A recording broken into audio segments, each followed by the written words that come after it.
Hi hello నమస్తే welcome to Vikram TV. నేను మీ anchor పప్పు. ఈ రోజు మనతోని స్పెషల్ గెస్ట్ ఉండండి. ఆ గెస్ట్ ఎవరు కాదు, పొలిటికల్ అనలిస్ట్ కృష్ణ కుమారి గారు మనతోనే ఉన్నారు. ఆయన చాలా విషయాలు మన పొలిటికల్ పరంగా మేడం అడిగి తెలుసుకుని ప్రయత్నిద్దాం. నమస్తే మేడం. నమస్తే. ఎలా ఉన్నారు? బాగున్నానండి. చూస్తే కనుక ఏపీలో టీడీపీ ఎమ్మెల్యే కోనేటి ఆదిమూలం గారు చేసిన నిర్వాకం చూసినారు. అండ్ టీడీపీ ఎవరైతే ఉన్నారో మన సీఎం చంద్రబాబు నాయుడు గారు కూడా యాక్షన్ తీసుకోవడం జరిగింది, సస్పెండ్ అవ్వడం. బ్యాక్ డార్క్ సీన్స్ ఏంటి ఇవి, అసలు ఆ వీడియో రిలీజ్ కావడం ఏంటిది, కామం ఎందుకు వస్తుంది ఇలాంటి లీడర్స్ కి? ఒక్కొక్క లీడర్సే బయటపడుతున్నాయి ఈ మధ్య కాలంలో మనకు చూస్తే గనక. ఏంటిది మేడం దీని గురించి మీరేమంటారు? వ్యక్తిగతంగా మనం ఇది చేయడం కరెక్టా కాదా, మనం చేసేది తప్ప రైటా, అసలు ఇది మనం చేసేది చట్ట ప్రకారం నేరమా కాదా అనే విషయాలు ప్రతి వ్యక్తికి తెలియాలి. ఇప్పుడు చట్టాలంటే వేరే ఏమి ఉండవు, నథింగ్ బట్ కామన్ సెన్స్. నీకు ఒక మనిషిగా పిల్లలకు తెలియకపోవచ్చు కామన్ సెన్స్, పెరిగిన వాళ్ళకి తెలియకుండా ఉంటుందా? నేను ఏం చేస్తే ఏమవుతుంది? ఇప్పుడు చీమల పుట్ల ఏలు పెడితే ఏమవుతుంది? చీమలు కొడతాయి కదా. అట్లాగే ఎవరి పరిధులు వాళ్ళకి, ఎవరి పరిమితులు వాళ్ళు తెలుసుకొని ఉండాలి, మంచి చెడు. పైగా నువ్వేమీ మామూలు వ్యక్తివి కాదు, ఒక ప్రజాప్రతినిధివి. మరి ఇంతకుముందు ఎన్నిసార్లు ఎలక్ట్ అయ్యాడో తెలియదు, కానీ లాస్ట్ టైం వైసీపీ తరఫున ఎమ్మెల్యేగా చేశాడు. ఈసారి టికెట్ ఇవ్వకపోయేసరికి టీడీపీ పార్టీలోకి వచ్చాడు. టీడీపీ వాళ్ళు టికెట్ ఇచ్చారు, గెలిచాడు. మరి ఇంత వంటి మీదకి వయసు వచ్చింది, పైగా రాజకీయాల్లో ఉన్నావు, రోజు 10 మందితో కలుస్తుంటావు, పైగా ప్రజాప్రతినిధి. ఎట్లా నువ్వు ఇలాంటివి చేస్తే? ఇప్పుడు ఆమె రికార్డ్ చేసింది. అసలు ఆమె ఉద్దేశము, ఆమెని నువ్వు ఇష్టపడటము, ఆవిడ్ని నీకు నచ్చినట్లుగా చేసుకోవడం వెనకమాల నీ ఉద్దేశం అయితే ఒకటే. ఆమె ఉద్దేశం కాసేపు పక్కన పెడదాం. నువ్వు ఒక ప్రజాప్రతినిధివి కదా, పార్టీలో నాయకుడివి, ప్రజలకి ప్రతినిధివి. నువ్వు తప్పు చేస్తే ఎట్లా?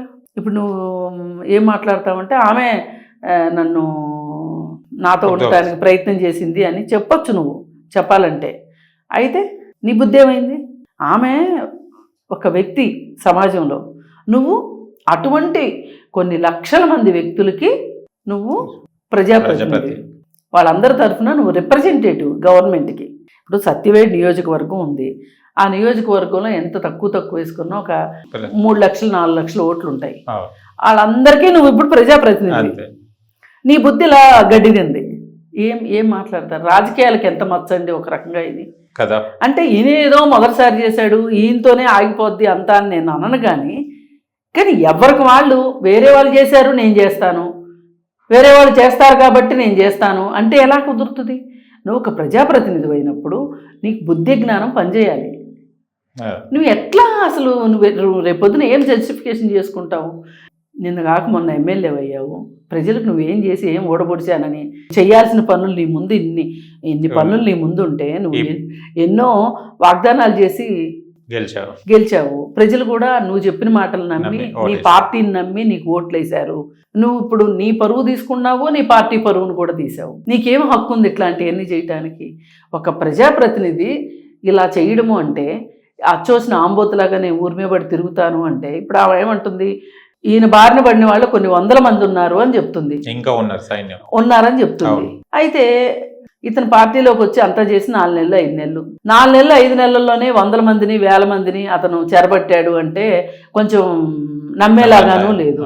అంటే ఇతను వైసీపీలో ఉన్నప్పుడే ఇలా ఉన్నాడా? నువ్వైతే వైసీపీ పార్టీ కాదు, నువ్వు తెలుగుదేశం. ఇప్పుడు ప్రెజెంట్ ఈమె తెలుగుదేశం, ఇతను తెలుగుదేశం. ఈమె ఎప్పటి నుంచో తెలుగుదేశంలో ఉంది. ఇప్పుడు ఆ వైసీపీ పార్టీలో ఉన్నప్పుడు చాలా మంది ఇతని ద్వారా ఇబ్బంది పడ్డ వాళ్ళందరూ వచ్చి నీకు చెప్పి నిన్నేమన్నా ప్రతినిధిగా పంపించారా? ఇవన్నీ ప్రశ్నలే. కానీ వాళ్ళందరి ప్రశ్నలు అవునా కాదా అనేది పక్కన పెడితే నువ్వు చేసింది మటుకు సమర్థించుకునేలాగా లేదు. ఇప్పుడు ఒకవేళ ఆమె మాట్లాడిందంతా అబద్ధం అని తేలింది అనుకుందాం. ఆమె ఒక్క మనిషి నష్టపోతుంది. కానీ నువ్వు తప్పు చేస్తే ఎంతమంది ముందు దోచుగా నిలబడతావు? రాజకీయ నాయకులకు ఆ మాత్రం సెన్స్ ఉండాలి, ఒక బాధ్యత అనేది ఉండాలి. ఇంత బాధ్యతారహితంగా ఉంటే రాజకీయాల్లో ఎట్లా మనకి వస్తారు? అసలు మిమ్మల్ని ఏమని నమ్మి ప్రజలు ఓట్లేశారు? ఇప్పుడు అసలు ఈ లైంగిక వేధింపులు అనేవి అన్ని రంగాల్లో ఉన్నమాట వాస్తవం. ఎందుకంటే అన్ని రంగాల్లోనూ మనుషులే ఉంటారు కాబట్టి, మనుషుల బుద్ధి ఇంత గడ్డి తింటది కాబట్టి ఉన్నమాట వాస్తవం. కానీ ఏ రంగంకి ఆ రంగము, ఆ రంగంలో ఉంది ఈ రంగంలో ఉంది అని చెప్పి నేను చేస్తాను అంటే కుదరదు కదా. సమాధానం చెప్పుకోవాల్సి వస్తే నువ్వు ఒంటరివే అవుతావు. వేరే వాళ్ళందరూ వాళ్ళు చేశారు కాబట్టి, లేదా వాళ్ళు చేయలేదు కాబట్టి వాళ్ళు నాకు సపోర్ట్ వస్తారు, చేసిన వాళ్ళు సపోర్ట్ వస్తారు, చేయని వాళ్ళు సపోర్ట్ వస్తారంటే ఎట్లా కుదురుతుంది? కుదరదు కదా. నీకు నువ్వు ఇప్పుడు సమాధానం చెప్పి తీరాలి. ఇక్కడ అవును. ఇప్పుడు సస్పెండ్ చేశారు నీ పార్టీ అధ్యక్షులు, ఏం లాభం? నువ్వు ఎమ్మెల్యే ఏం లాభం? నీ కెరీర్ ఒక రకంగా ముగిసినట్లే కదా. ఆయన సస్పెండ్ చేశారు అంటే రేపొద్దున, ఇప్పుడంటే వరదల హడావుడిలో వీటిలో ఉన్నారు, కానీ రేపొద్దున మీటింగ్ పెట్టి నేను రాజీనామా చేయమన్నా కానీ చేయగలిగింది ఏమీ లేదు నువ్వు. అవును. ఇప్పుడు ఇలాగే కేరళలో సినిమా యాక్టర్ మీద సిపిఎం సభ్యుడు ఒక ఆయన, శాసనసభ్యుడు ఇలాగే చేస్తే వాళ్ళు అతన్ని పార్టీ నుంచి సస్పెండ్ చేయమని చెప్పి అడిగారు. అందరూ డిమాండ్ చేశారు. డిమాండ్ చేస్తే వాళ్ళు ఏమన్నారంటే 35 మంది ఎంపీలను 150 మంది ఎమ్మెల్యేలు ఉండగలిగింది, వాళ్ళందరినీ సస్పెండ్ చేయకుండా మమ్మల్ని సస్పెండ్ చేయమంటారా అన్నారు. మళ్ళీ ఏం ఆలోచించుకున్నారో ఏమో కానీ వాళ్ళు ఏమన్నారంటే వాళ్ళు సస్పెండ్ చేసేసారు. ఇప్పుడు ఈయన కూడా సస్పెండ్ చేసేసారు. ఏమి ఆశించి మీరు రాజకీయాల్లోకి వచ్చారు? ఇలా రాజకీయాల్లోకి వస్తే ఇట్లా అమ్మాయిలకు దొరుకుతారు, వాళ్ళతో రాసలీలలు చేద్దామని వచ్చారా మీరు? సినిమా ఇండస్ట్రీలో కూడా ప్రొడక్షన్ హౌస్లు పెడుతున్నాము, నటీనటులు కావాలి అని చెప్పి అడ్వర్టైజ్మెంట్ ఇస్తూ ఉంటారు. చాలా మంది పాపం అమ్మాయికులు నిజంగానే ఎన్ని ప్రొడక్షన్ హౌస్లు కావాల్సి చాలా మంది అప్లికేషన్లు ఇస్తారు.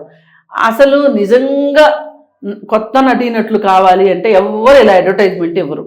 ప్రజలు తెలుసుకోవాల్సింది ఏంటంటే అసలు ఇలా చెప్పారు అంటేనే ఇది ఏదో ఒక బోగస్ అని, ఫేక్ అని. అయితే వీళ్ళు ఏం చేస్తారు, వీళ్ళు ఇంటర్వ్యూలకు వచ్చిన తర్వాత వీళ్ళని రకరకాలుగా మాయ చేసో లేకపోతే వాళ్ళ అవసరాలను దృష్టిలో పెట్టుకునో వాళ్ళని కొన్ని రోజుల పాటు వాళ్ళ విలాసానికి వాడుకుని వదిలేస్తారు. ఇప్పుడు ఈ రాజకీయాల్లో కూడా కొంతమంది ఇలాగే చేస్తున్నారనేది అర్థమవుతుంది. ఏదో ఆశ పెట్టి అది ఇప్పిస్తాము, ఇది ఇప్పిస్తాము, ఉద్యోగాలు ఇప్పిస్తాము.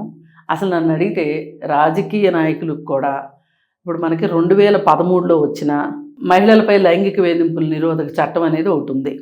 అది ఆఫీసుల్లో వర్తిస్తుంది, గవర్నమెంట్ ఆఫీసులు కావచ్చు, ప్రైవేట్ ఆఫీసులు కావచ్చు, ఎక్కడైనా వర్తిస్తుంది. రాజకీయాలకు కూడా దాన్ని ఆపాదించాలి, దాన్ని ఇంప్లిమెంట్ చేయాలి. ఇంప్లిమెంట్ చేస్తే ఇట్లా రాజకీయ నాయకులు ఎవరైనా ఇలాగ చేస్తే గనక ఆ దీని ప్రకారం శిక్షించాలి అనేది ఉంటది. ఇప్పుడు ఈమె చంద్రబాబు నాయుడు గారికి, లోకేష్ గారికి నేను రీచ్ అవ్వడానికి ట్రై చేశాను, వాళ్ళు నాకు దొరకలేదు, అది ఇది అని చెప్తుంది.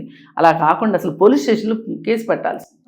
ఇప్పుడు జత్వాని పెట్ల బాంబేలో అయితే పెట్టినంత మాత్రాన ఆమె ఇబ్బందులు పడింది, అది వేరే విషయం. కానీ చట్టం దృష్టికి తీసుకెళ్లాల్సిన అవసరం ఉంది కంపల్సరీ. ఇప్పుడు చంద్రబాబు నాయుడు గారు వాళ్ళ పార్టీలో అతన్ని సస్పెండ్ చేస్తారేమో, కానీ చట్టం ప్రకారం అయితే శిక్షించలేరుగా.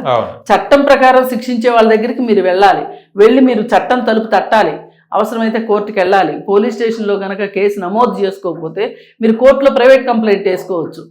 ఫలానా అతను నన్ను ఈ విధంగా, ఇప్పుడు జత్వాని విషయంలో అలాగే జరిగింది.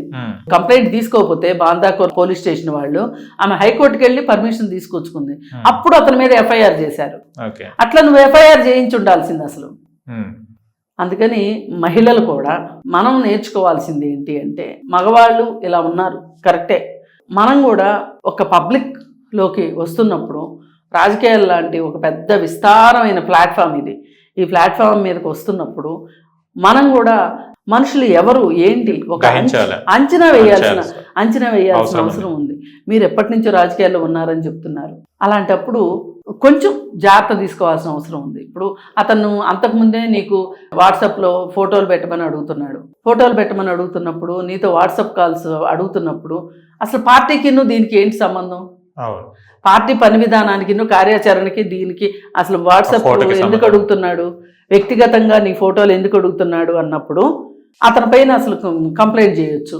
లేదు అనుకుంటే ఇంకా ఆ పార్టీలోనే పనిచేయాలి అనుకుంటే అధినేత దగ్గరికి వెళ్ళి మాట్లాడాల్సిన అవసరం ఉంది. మీ జిల్లా ఇన్ఛార్జో లేకపోతే అవసరం అనుకుంటే చంద్రబాబు నాయుడు గారితో మాట్లాడాల్సిన అవసరం ఉంది. అతను మాట్లాడుకుందాం రమ్మని హోటల్కి పిలిస్తే మీరు హోటల్కి వెళ్ళాల్సిన అవసరం ఏంటి? హోటల్ ఏమి పార్టీ ఆఫీస్ కాదు కదా, అదే పార్టీ ఆఫీస్లో అయితే ఇలా జరిగేది కాదు కదా. అందుకని చెప్పి ఆలోచించాలి. ముఖ్యంగా మట్టుకు ఏది ఏమైనా మహిళ పైన ఈ విధంగా చేయడం అనేది చాలా చాలా దారుణమైన విషయము. అందుకని నేను రెండు కలిపి చెప్తున్నా, వీళ్ళేం చేయకూడదో చెప్తున్నాను, వీళ్ళేం చేయాలో చెప్తున్నాను. వీళ్ళు ఖచ్చితంగా ఇట్లా మహిళల పట్ల ఇలా ప్రవర్తించడం తప్పు, చట్టరీత్యా నేరము, మీకు శిక్షలు ఉంటాయి. కానీ అలాగే మహిళలు కూడా రెండో వైపు నుంచి మనం పార్టీలో పనిచేయడానికి వచ్చాము, ప్రజలకు సేవ చేయడానికి వచ్చాము అనుకున్నప్పుడు ఇలాంటి ఒక ప్రైవేట్ ప్లేస్కి వెళ్ళడం కరెక్ట్ కాదు. పిలవగానే వెళ్ళడం అవసరం కాదు. పార్టీ ఆఫీస్లో ఉంటారు, 4 ఉంటారు, భయం ఉండదు, మనకి రక్షణ ఉంటుంది. అసలు రక్షణ లేని ప్రదేశాలకి వెళ్ళడము అనేది, అసలు హోటల్ రూము అనేది అతను బుక్ చేసింది, అతను బుక్ చేసిన రూమ్కి మీరు వెళ్ళడము అనేది మట్టుకు ఇట్లాంటి విషయాల్లో మహిళలు కూడా జాగ్రత్త తీసుకోవాలని కోరుకుంటున్నాను. కానీ అతన్ని సస్పెండ్ చేసి చంద్రబాబు నాయుడు గారు చాలా మంచి స్టెప్ వేశారు. ఇలా ఎవరన్నా చెయ్యాలనుకున్న వాళ్ళందరికీ కూడా కరెక్ట్గా అతను మంచిగా అసలు మంచి గుణపాఠము పైగా కీలేరికి వాత పెట్టినట్టు. వైసీపీ పార్టీలో దాదాపు ఒక 7-8 మంది మీద ఇలాంటి ఆరోపణలు వచ్చాయి. ఇక్కడ అధ్యక్షుడు ఒక్క మాట మాట్లాడింది కనిపించలేదు. ఇప్పుడు ఇదేమవుద్దంటే ఇట్లాంటి ఎఫెక్టు సామాన్య ప్రజలు ఇట్లాంటి వార్తల్లోకి వచ్చిన తర్వాత కూడా చర్య తీసుకోలేదు అనుకోండి, ఓహో పార్టీలు అంత పెద్దవాళ్ళకే ఏమీ లేనప్పుడు సామాన్యులకు మందేం పోయింది అనుకుంటారు. అందుకని యథా రాజా తదా ప్రజ అనే విషయం ప్రకారం రాజకీయ నాయకులు అలాగే అధికారంలో ఉన్నవాళ్ళు ఖచ్చితంగా వాళ్ళు నిజాయితీ కంటే కూడా ముఖ్యంగా చట్ట ప్రకారం నడుచుకోవాల్సిన అవసరం ఉంది.